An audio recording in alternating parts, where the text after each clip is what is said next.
Hi everyone, it's Deborah here. We had yoga this morning with a new class and I was a bit concerned that I spoke quite quickly, wanting people to get onto exercises without a great long explanation about Trikonasana in particular, and there were questions at the end of class, so this is by way of an explanation about triangle pose. Triangle pose has two elements. It's a side bend, which is what I was explaining to you, side bending the spine. You're expecting the whole spine to bend to one side, and you're asking it to rotate as well, so twist from side to side. When traditionally this was taught, and it certainly was taught to me like this in my training, you were taught to have one leg face, one toe, set of toes facing forward and the other to the side. And then I was actually taught, can you believe this? I can't believe it now, how to break somebody's back in a minute. Push the hip out, so you immediately tilt the pelvis, reach, and it was like reach for an apple, that's what I was taught, reach for an apple, and then tip to one side. Now, there's an awful lot of problems with what I'm doing now, especially since what most people end up doing is leaning forwards and grasping onto something to hold onto, locking and pushing the knee back, which causes an awful lot of compromise on that joint. The other thing is they've leaned forward, so I'm exaggerating, of course they don't do it like this, but I have seen it even in advertising posters from people who are not sure what they're doing with it. So this has come forward, so they're rounding the back, so there's no way they can get a twist. So then they dangle the arm onto the end of that and it looks kind of like that. You've all seen it.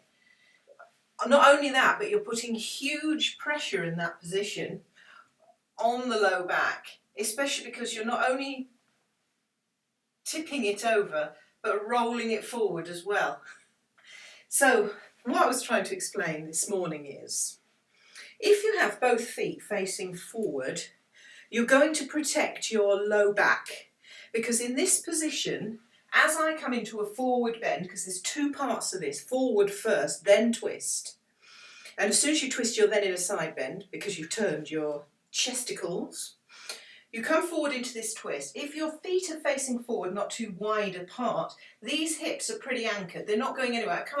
I can tip them minutely from side to side, but this front hip is really not moving that much. So if you're anchored here when you come forward and you've got a lovely flat back, you're going to get the twist in the thoracic spine. I'll turn around to show you what I mean. So if I've got the hips anchored and I turn away from my front leg, all the work is going to go on. That hasn't helped to turn around, has it? I'm trying to think, how could I show you my spine? It was better like that, just a different one. But anyway, if I turn away from my front leg now, you watch what rotates, okay? This stays really, really still, and it's the upper back that moves. And if we're after a twist in the thoracic spine more than anything, then we will go for that.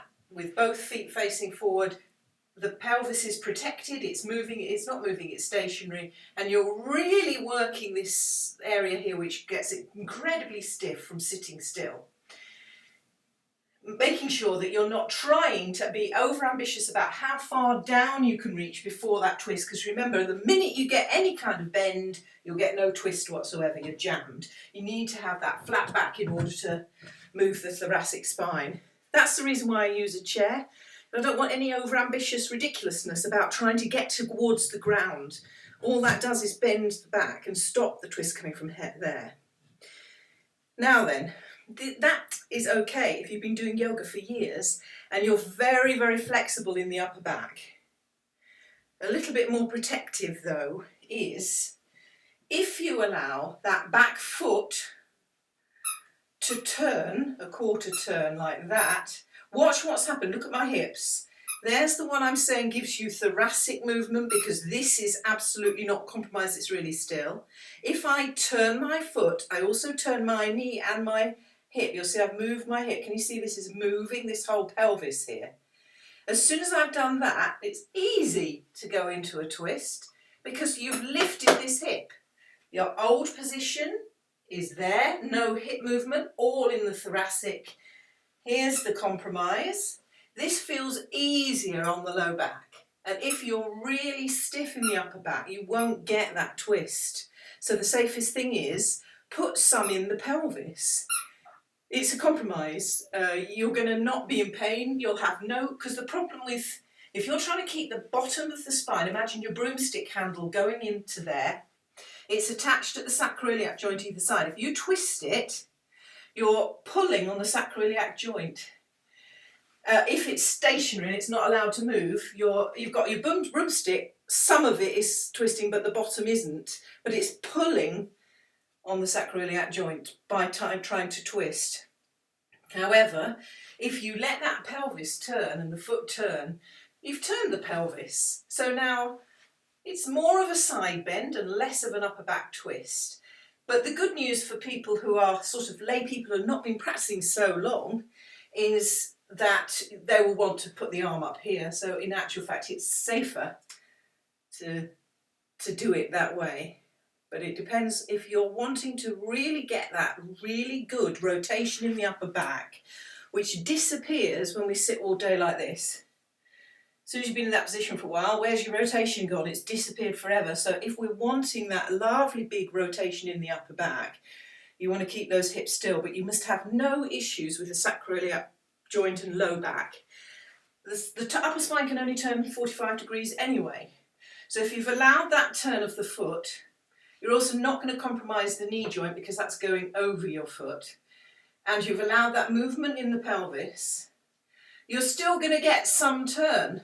You're still going to get some turn without compromising. So as you develop your yoga practice, you'll be able to do it with straight hips and feet facing forward. Until then, you've got to really listen to your body.